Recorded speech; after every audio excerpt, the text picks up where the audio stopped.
What are the most important types of exercise that you can do for your overall health, fitness, and longevity? And is there even a real answer to this? Is there really this most important type of exercise?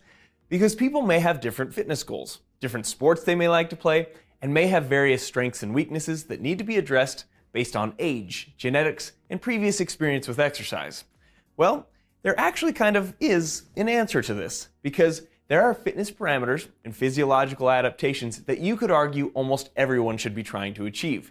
And one of the beauties of exercise is that we can tailor or tweak pretty much anyone's exercise program in order to stimulate the development of these important physiological adaptations that would allow you to gain many different health benefits, and yet still allow you to focus on physical activities or sports that you enjoy doing the most. So let's get into the lab here and take a look at how we can accomplish this anatomical and physiological awesomeness. And a special thanks to Let's Get Checked for sponsoring today's video. Now, what we are going to find is that there are 3 or 4 principles or pillars of exercise that we need to focus on.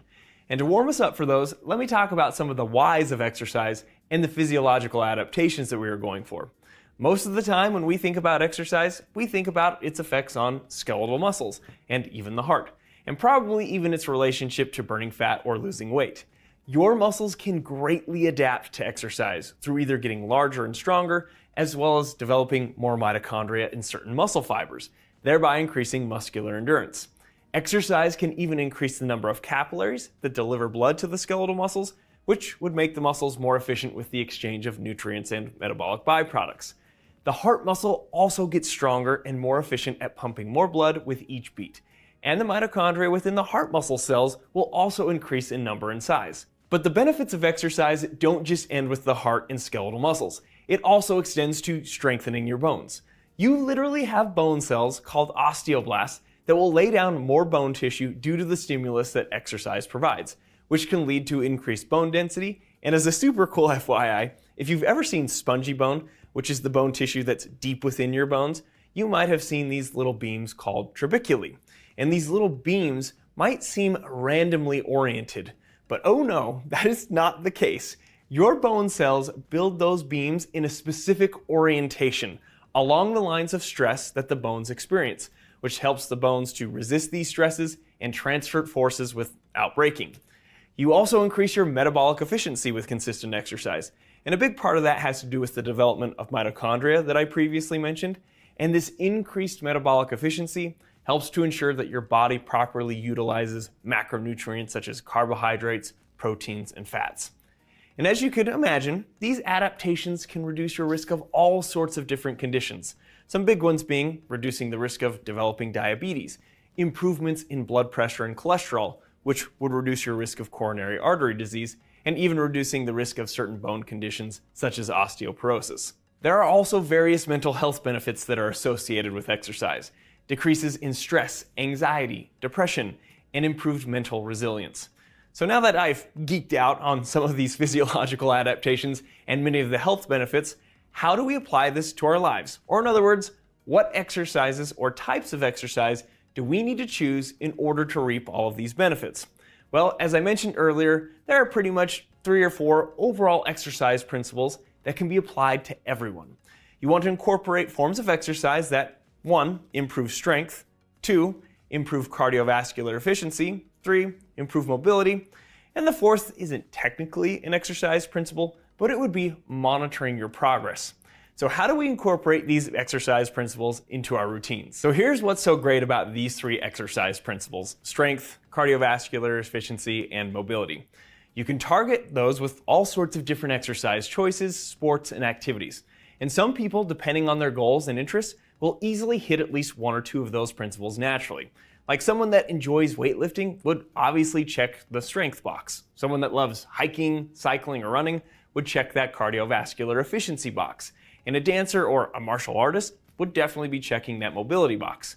So what we need to do is just sprinkle in or add in some of those exercise principles that you may not naturally hit as well during your activities or exercises of choice. But let me continue to paint a little bit more of this overall picture. Say like I have someone that isn't really into a specific sport or doesn't necessarily gravitate towards a specific exercise. I often have this conversation with my patients during their annual physical. They say something like, I don't have a particular sport or type of exercise I like more than the rest. Just give me a plan that is best for my overall health and wellness. And so then we usually start with a plan, or at least a baseline, that looks something like this.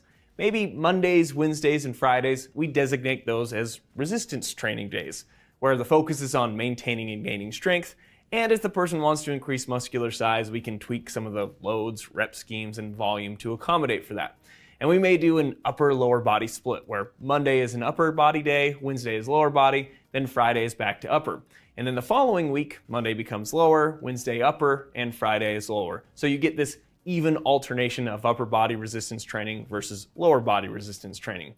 Then on Tuesdays, Thursdays, and Saturdays, we could designate those as cardio days. Maybe on Tuesdays and Thursdays, we designate those as more of a steady state cardio day, pushing that upper limit of zone 2, which would be an intensity where you are just on the cusp of not being able to hold a full conversation, or about 60 to 70% of your max heart rate. And again, I like to push to the upper end of that. Then on Saturday, we may warm up a little bit with some steady state, but then we really push into that higher intensity interval type cardio, where we're pushing VO2 max, and could do something like 4x4s, 4 minutes on of a high intensity cardio, then 4 minutes of rest, and you do that sequence for a total of 4 times. And then during the cool down after many of these exercise sessions, we do some mobility training, where we incorporate some static stretching. And I also like to incorporate a few full range of motion exercises during strength training days. I may have someone do some full range squats. These don't have to be like crazy loads, but a few full range of motion squats, maybe during the warm up, that makes them go through that full range of motion. Also maybe some Romanian deadlifts for the hamstrings, and maybe even some deep lunges for those hip flexors, with the idea of getting the muscles used to contracting and developing some strength in those lengthened positions that you wouldn't get alone just by doing static stretching. So again, let's come back and apply this to the person that focuses mostly on resistance training. Throw in a few sessions of cardio during your week, as well as some mobility sessions. Because yes, strength training has huge benefits, but it isn't as effective as cardiovascular training is for improving cardiovascular and metabolic markers such as blood pressure, cholesterol, and blood glucose levels. The person that mostly focuses on cycling or running or other forms of cardio, throw in a strength training session each week, and again some mobility sessions. And what is interesting about this is that maintaining strength only requires about 10 to 15 sets per muscle group per week, which actually isn't that much, especially if you talk to the powerlifters and the bodybuilders. And if you do this with compound movements, which would be movements that involve multiple joints and muscle groups, you can do this with even more efficiency. And just in case this is your first time hearing this, compound movements again would involve lifts or exercises that involve multiple joints, with some examples being squat and deadlift variations, push-up, bench press, and pull-up variations, and the load needs to be heavy relative to you. A weight that you may only be able to lift about 4 to 8 times, again getting close to that 10 total sets per muscle group per week. Maintaining strength is so important for maintaining fast twitch muscle fibers. The fast twitch fibers are the fibers that tend to be the first to atrophy with aging, but they typically don't get engaged much with steady state cardio and during activities of daily living. So again, this is why someone that gravitates towards endurance type activities should try to incorporate some relatively heavy resistance training throughout the week to maintain those fast twitch fibers. And resistance training has a positive impact on bone density. Often people think you have to have high impact activities to improve bone density, but this is not the only way to do it. As your muscles contract, they yank on the bones that they are attached to through their tendons, which stimulates those cool bone cells that we talked about earlier, called osteoblasts, to help maintain the bone density. Now, I did also mention dancers and martial artists, and these same principles would apply to them. But many dancers and martial artists actually do stimulate many of their fast twitch muscle fibers through explosive movements like jumping or hand and foot speed drills, but it still could be beneficial to throw in some resistance training throughout the week. And depending on how much cardio they're actually getting in their sport, you could add any extra cardiovascular days as necessary. But what I think is really nice is that you can monitor a lot of your fitness progress at home. One of the most basic things you can do is monitor your resting heart rate. And this is especially a good indicator of improved cardiovascular efficiency. If, say, after working on a cardiovascular exercise routine for a few months, your resting heart rate goes down from, say, like 65 beats per minute to 58 beats per minute, That is an indicator that your heart is stronger and it needs fewer beats per minute to pump the same volume of blood that it did when you were less fit. And if it were up to me, I would also have people monitor their own blood pressure from their home. You can buy a blood pressure monitor on Amazon for like 40 to 50 bucks.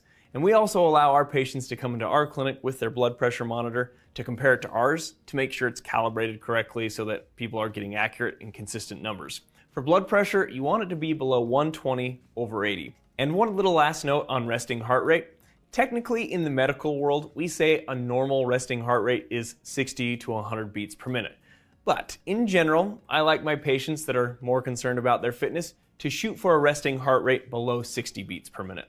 So thanks for watching and supporting our channel. Earlier in this video, I mentioned things about bone health and bone density, as well as things about like zone 2 training and steady state cardio. We have some other videos that are more detailed about those topics that I'll link on screen here. And please leave us a comment, let us know what you thought of the video, and we'll see you soon.